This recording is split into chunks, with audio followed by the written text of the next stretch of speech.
Les amis, on est parti pour Olympiakos Real Madrid.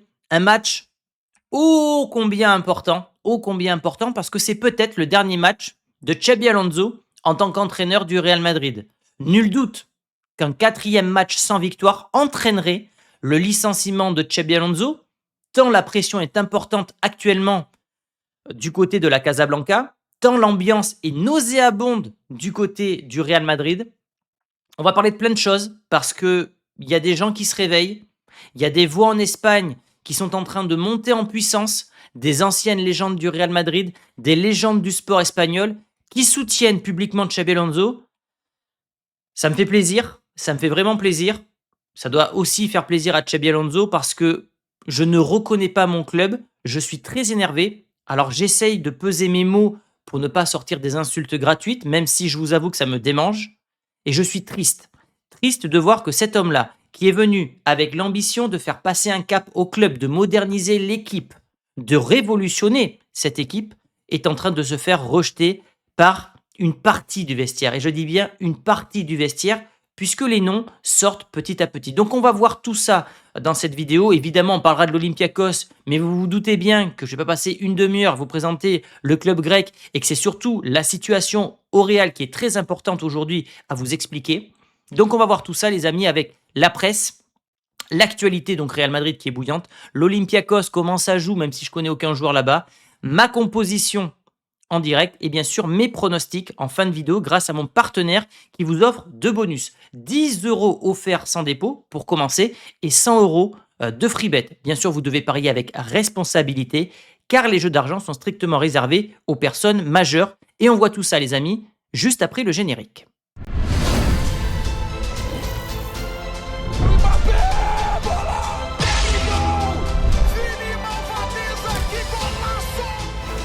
Tranquilo.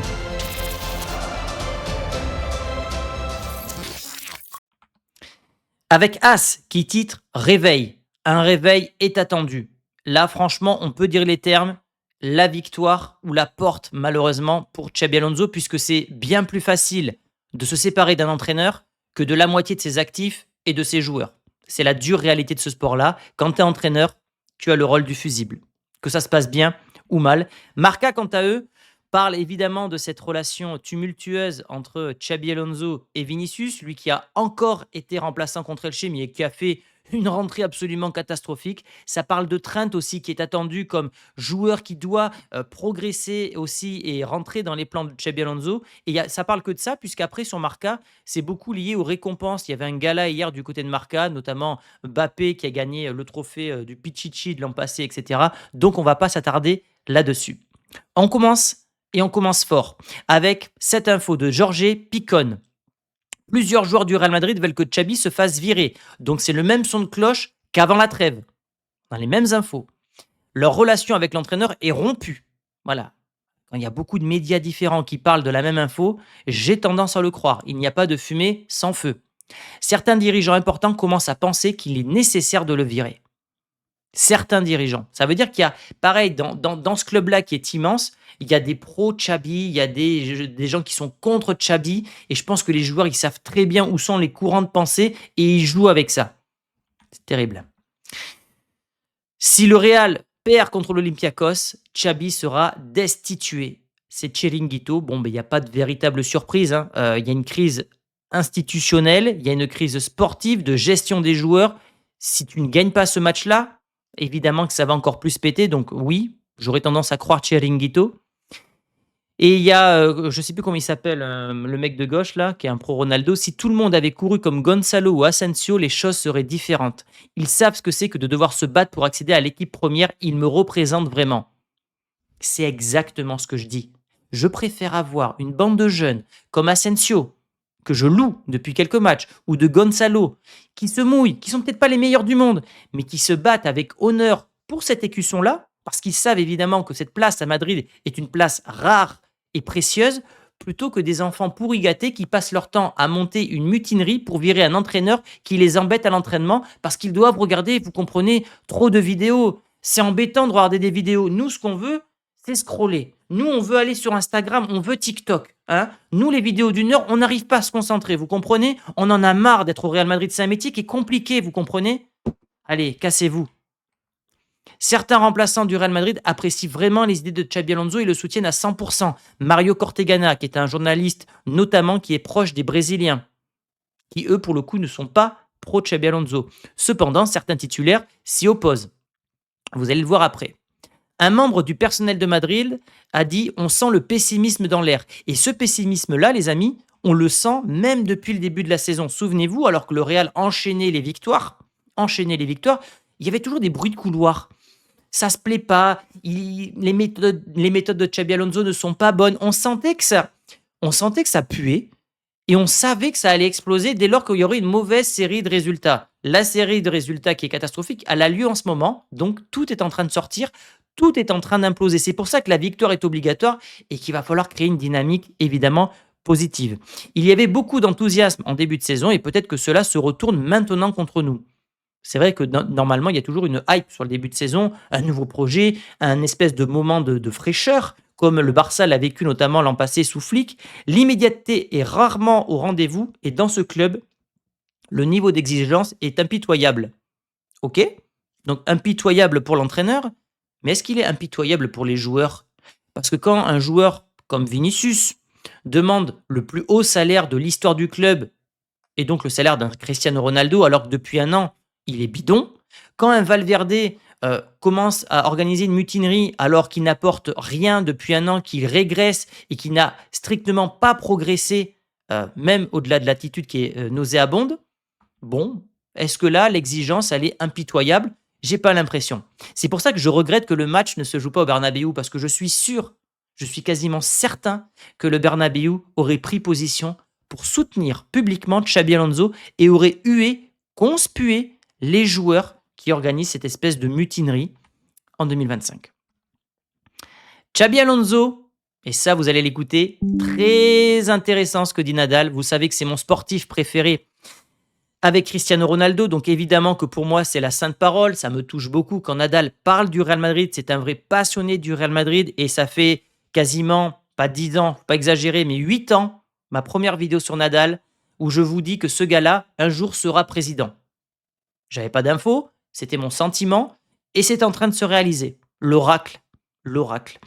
Xabi est actuellement premier du championnat en position privilégiée en Ligue des Champions. Je ne pense pas qu'il y ait un seul joueur qui ne signerait pas pour être à sa place à ce stade-là. C'est exactement mot pour mot ce que je vous ai dit hier en live et dans plusieurs vidéos. On est 8 milliards d'êtres humains.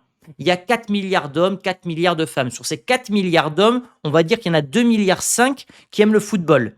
Sur ces 2 milliards 5, il y en a 2 milliards 300 millions qui rêvent de jouer au Real Madrid ou d'être un joueur du Real Madrid. Et là, tu as 11 élus. Et parmi ces 11 élus, tu as 5 mecs ou 6 mecs qui se disent « Bah non, moi je suis pas assez bien au Real Madrid, je regarde trop de vidéos. Hein, ça m'énerve. » C'est un nouveau projet. Une maison ne se construit pas en un jour. J'aime le pragmatisme de Nadal. Et écoutez ce que va dire le GOAT de son sport. Attendez, c'est ici et c'est assez intéressant. Se arregla hablando. Yo creo que se arregla desde el entendimiento de todas las partes, evidentemente desde que creo que Vini tiene que entender quién es la autoridad. Vini doit comprendre qui a l'autorité. Il doit comprendre à qui est l'autorité, dit Nadal. Je suis désolé, quand j'entends ça, c'est un discours de président. C'est exactement les mots que j'aurais aimé que Florentino Pérez dise publiquement.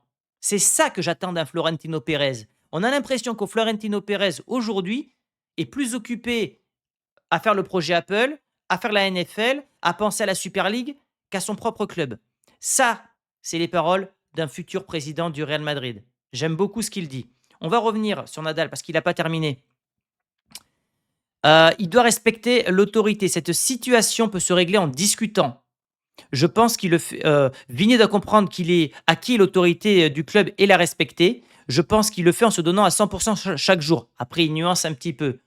Bon, bref, on ne va pas revenir sur tout ce qu'il dit. Mais en gros, voilà, il ne veut pas non plus froisser Vinicius, même s'il dit quand même qu'il doit respecter l'autorité. Et donc, ça sous-entend Xabi Alonso. Et puis, il dit bien qu'un jour, il rêve d'être président du Real Madrid. Je veux devenir président du Real Madrid, mais en ce moment, nous avons le meilleur président possible. Ça, c'est pas la première fois qu'il le dit, mais donc en 2032, ça fera 20 ans que Nadal est socios du club. C'est une condition sine qua non pour devenir président du Real Madrid, en plus d'avoir une somme d'argent disponible en cas de faillite du club. Donc, il mettra son argent personnel en jeu en cas de problème financier du club. Donc, Nadal, je pense que c'est possible qu'il devienne président. Alors, peut-être pas en 2029, puisque c'est le prochain mandat, mais c'est tous les 5 ans. Donc, peut-être le mandat de 2033. 2033, on devrait peut-être avoir Nadal en tant que candidat du Real Madrid. Marca qui nous apprend aujourd'hui que finalement le Real soutient Xabi Alonso, que c'est l'entraîneur parfait pour le Real Madrid et qu'ils ont une confiance absolue en lui. Donc ça, pareil, on a différents sons de cloche, on a certains journalistes qui nous disent que non, ça sent mauvais, il va se faire virer. Et de l'autre côté, on a un autre son de cloche, ceux qui sont pro Xabi Alonso. Non, vous inquiétez pas, c'est lui le boss de l'équipe, c'est lui qui va gérer l'équipe. On est à un tournant, les amis. C'est pour ça que j'insiste vraiment sur les mots que je vous dis en ce moment. On est à un tournant. Si le Real plie mais ne rompt pas, on va peut-être créer un groupe hyper soudé derrière avec l'entraîneur. Je rêve de ça. On a vécu la difficulté, on a souffert ensemble et voilà, maintenant on peut gagner ensemble. Maintenant, si ça pète jusqu'à ce que l'entraîneur saute, donc ça veut dire victoire diplomatique des joueurs, là je vous dis, je vais vriller et surtout, je pense que le club sera foutu pour les 2 prochaines années. Ça veut dire que le prochain entraîneur qui arrive ne pourra pas mettre Vinicius sur le banc, ne pourra pas se séparer de Valverde parce qu'à chaque fois, ils iront toquer à la porte du président en se plaignant qu'ils ne sont pas titulaires. Donc, si les joueurs gagnent cette bataille, on est foutu pour les 5 prochaines années. Mihajlovic, ancienne légende du club. Je pourrais comprendre les hautes exigences de Vinicius s'il marquait 3 buts par match. Mais ce n'est pas le cas. Le Real Madrid ne doit pas permettre des choses comme ça. Si tu n'es pas content, aucun problème. Personne ne te retient ici. Merci, merci, merci. C'est ça que je veux entendre de la part d'anciennes légendes du Real Madrid. Casillas, pareil, est allé dans ce sens-là avec des mots un peu plus nuancés. Mais je veux entendre des anciens joueurs du Real s'exprimer, soutenir l'entraîneur et dire à ses joueurs c'est pas vous les chefs, les patrons de ce club, vous n'êtes pas contents? Vous partez. Très content de ces sorties-là. Franchement, ça me fait vraiment plaisir. Et on arrive aux joueurs qui sont mécontents. C'est Copé qui nous sort cette information-là. Vini n'est pas content. Valverde n'est pas content. Rodrigo, Brahim, Hendrick et Ferland Mendy. Je vous le dis, dans cette liste-là, je n'en retiens aucun. Aucun. Il n'y a aucun joueur que je retiens. Vinicius, tu pars. Valverde, pareil. Rodrigo, Brahim, Hendrick, Mendy. Cassez-vous. Et ceux qui seraient contents de l'entraîneur, Bappé, Güler, Hausen, Carreras et Courtois. C'est là que j'en veux à Courtois. Courtois, tu dois être le patron de ce putain de vestiaire. Tu mesures 2 mètres, tu dis tout ce que tu penses. Impose-toi devant ces joueurs brésiliens qui veulent faire la loi, ces Sudam qui veulent faire la loi. Impose-toi, Thibaut. Impose-toi. Et on peut même rajouter dans cette liste Tchouaméni et Mastantuono. Même si Mastantuono n'était pas content d'être remplaçant lors du Classico, mais les recrues généralement, sachant qu'elles jouent beaucoup sous Xabi Alonso, auraient tendance à soutenir le coach espagnol. On arrive maintenant au match, puisque c'est ça qui nous intéresse. Hausen a une surcharge, il est out et incertain contre Girona ce week-end. Et même chose pour Courtois qui a une gastro, donc ça sera Lunin qui fera ses débuts cette saison contre l'Olympiakos. Le classement en Ligue des Champions, on y arrive. Voilà. Alors c'est mal cadré. Le Real est 7e, donc dans le top 8. Il faut absolument gagner et atteindre. Si on gagne, on est à 12 points. Je pense qu'on serait bien parti pour définitivement être dans le top 8. L'Olympiakos, quant à eux, ils sont 31e. 2 matchs nuls, 2 défaites. Donc, c'est vraiment un club qui est très, très moyen pour ne pas dire pire. Donc, une défaite 2-0 contre Arsenal. Une défaite 6-1 contre le Barça. Il y a eu quoi? Il y a eu un 0-0 contre Paphos à domicile. On parle de Paphos. Et l'autre match, c'est quoi où ils ont fait match nul? 1-1 contre le PSV Eindhoven. Alors, certains me diront, Thomas, tremble. Ils sont invaincus à domicile en Ligue des Champions. Bon, quand tu es le Real Madrid, même si tu joues au Pirée, tu dois être capable, selon moi, de vaincre l'Olympiakos. Et si tu ne gagnes pas là, évidemment que ça sentira très mauvais quand même pour Xabi Alonso. Au niveau du système tactique, alors je ne connais aucun joueur. Excusez-moi, je connais aucun joueur. Ça joue en 4-2-3-1. J'ai regardé les matchs à l'extérieur à domicile. C'est globalement toujours pareil. Pour moi, la chose à craindre, si je dois sortir un élément, c'est les 30 premières minutes ou on va dire les 20 premières minutes avec ce public volcanique qui va pousser. Et ce Real, on sait que quand il est dans ses retranchements, que physiquement, il y a de l'intensité, on sait que c'est une équipe qui est en difficulté. Mis à part ça, plus le match va avancer, plus le Real doit dominer techniquement cette rencontre, se créer des espaces et faire mal en transition. Donc normalement, ce Real va s'imposer. Est-ce que j'avais un truc à vous montrer ici? Non, ça c'est la compo probable, mais on va y passer. Voilà, on va y passer à ma compo probable, à ma compo pour ce match-là. Donc, je vois un 4-3-3. Je vois pas Xabi Alonso repartir sur une défense à 3. Donc, dans les cages, évidemment, Lounine. Confiance aveugle en ce mec-là, puisque je suis très content d'avoir un remplaçant du standing de Lounine. À gauche, Carreras. Francisco Garcia ne m'a pas convaincu. À droite, Trent. Maintenant, il faut que Trent joue régulièrement pour commencer à trouver un rythme physique et surtout gagner en confiance. Donc, on n'a pas de Militao, on n'a pas d'Alaba, on n'a pas d'Hausen. Donc, je vois Tchouaméni jouer en défense centrale avec Raúl Asensio qui est en train de marquer beaucoup de points. Le dossier va s'ouvrir, je pense, d'ici quelques jours, quelques semaines. Je pense que ce mec-là, vu son caractère, vu son intensité, la motivation qu'il dégage à jouer pour ses couleurs du Real Madrid, je pense qu'il peut, postuler à une place de titulaire, surtout si Hausen continue de faire des prestations en demi-teinte. Au niveau du milieu de terrain, Bellingham, en espérant que Bellingham n'aille pas trop dans la zone de Mbappé. Camavinga. Arda Güler. Et au niveau de l'attaque, c'est là que le changement est intéressant. Je verrai un Valverde. Pourquoi? Parce que Valverde pourrait alterner avec Trent. Je m'explique. Trent monte, Valverde le couvre. Encore faut-il que l'Uruguayen se décide à courir. Parce que quand on voit les actions scandaleuses contre Elche, on se demande si ce mec-là mérite de courir et de porter le maillot du Real Madrid. Et enfin, sans surprise, puisque je ne vois pas malheureusement Xabi Alonso mettre une nouvelle fois Vinicius sur le banc, mais Mbappé, Vinicius, même si on pourrait partir sur quelque chose qui est beaucoup revenu de votre côté, les amis. Un Mbappé à droite et un Gonzalo Garcia dans l'axe. Est-ce que Mbappé voudra jouer à droite? Pas sûr. Maintenant, si tu mets Valverde ici et Mbappé en pointe, le Valverde te permet de couvrir Trent qui est souvent en difficulté sur le plan défensif. Donc moi, j'aurais tendance à partir sur la première compo que je vous ai proposée.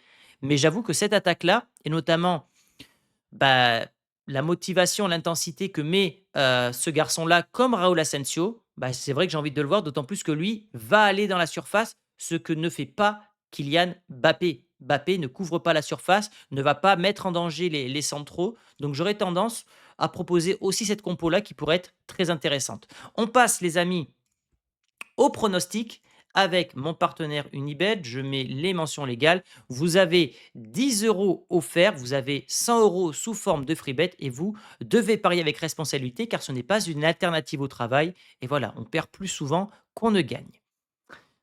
Les cotes Olympiakos 6,60. Match nul 5,20. Victoire du Real 1,39. Ouais, j'ai envie d'y croire. Je ne peux pas imaginer qu'on ne gagne pas contre une équipe aussi faible. Sachant que derrière, il nous reste City, il nous reste Benfica de José Mourinho. Ça va être dur, c'est notamment au Portugal. Et il nous reste qui? Je ne sais plus la dernière équipe. But pour les deux équipes, oui. On n'a pas une bonne défense. Tchouaméni va revenir. On prend des buts à quasiment chaque rencontre désormais. Mais j'ai un pari qui est quand même intéressant. Je vais vous proposer le pari suivant. 2-1, 3-1, 4-1 pour le Real Madrid. Vous avez 3 scores possibles pour une même cote. C'est coté à 3,60. Vous savez que moi, les scores multi-choix, ce sont mes pronostics préférés parce que factuellement, je me couvre un peu plus puisque j'ai donc 3 scores pour une seule cote. Donc 2-1, 3-1, 4-1 pour le Real Madrid. Au niveau des buteurs maintenant, évidemment Mbappé, on est en Ligue des Champions, il y a une course contre la montre qui est lancée entre lui et Haaland pour aller chercher le record de Ronaldo et de Messi. Ça fait 3 matchs qu'il n'a pas marqué. Plus une série est longue, plus elle s'arrête. Vous connaissez le discours. Donc, je pense qu'il va mettre fin à cette série et qu'il va marquer ce week-end. Si Gonzalo est titulaire, je le vois marquer, mais vous avez que c'est remboursé s'il n'est pas titulaire. Donc, vous pouvez parier Gonzalo. S'il n'est pas titulaire, vous serez remboursé. Bon, on va dire qu'il ne joue pas. Et après, je sais pas. Bellingham. Je vois pas Vinicius marquer. Voilà les amis pour mes pronostics, pas hyper, ah oui, vous voyez pas en plus les cotes, c'est un peu bête. Voilà, je vous les mets là les cotes. 1,41 Mbappé, 2,45 Bellingham. Ouais, voilà pour mes cotes. Donc je verrai en score exact et je vais vous proposer un dernier score exact. On va partir sur un 3-1 côté au Real Madrid, côté, pour le Real Madrid, ouais. 8,25, sachant que le score le plus probable proposé par Unibet, c'est le 2-0 qui est coté à 6,20. Moi, je partirais sur un 3-1. Voilà. Voilà les amis ce que j'avais à vous dire aujourd'hui. Voilà, j'espère que ça vous a plu, hein, que vous aurez, je l'espère, le même avis que moi sur la situation actuelle du Real Madrid. Je pense qu'il y a vraiment danger et qu'il va falloir réagir très vite. Donc, plus vite on gagnera, plus vite on pourra passer à autre chose, plus vite on pourra espérer enchaîner quelques matchs et une dynamique positive. Mais le moindre faux pas qui va arriver, peut-être contre Bilbao, peut-être contre l'Olympiakos, peut-être contre City, à chaque fois on aura le dossier ouvert de Xabi Alonso. Donc je vous dis à demain soir en vidéo pour un débrief à chaud. Et puis après, jeudi, les questions-réponses, etc., etc. Merci pour votre fidélité. Vous pouvez me retrouver sur tous mes autres réseaux sociaux avec les liens en description. Et vous pouvez même devenir socios de la chaîne. Bref, régalez-vous. Et je vous dis à très vite. Ciao les amis.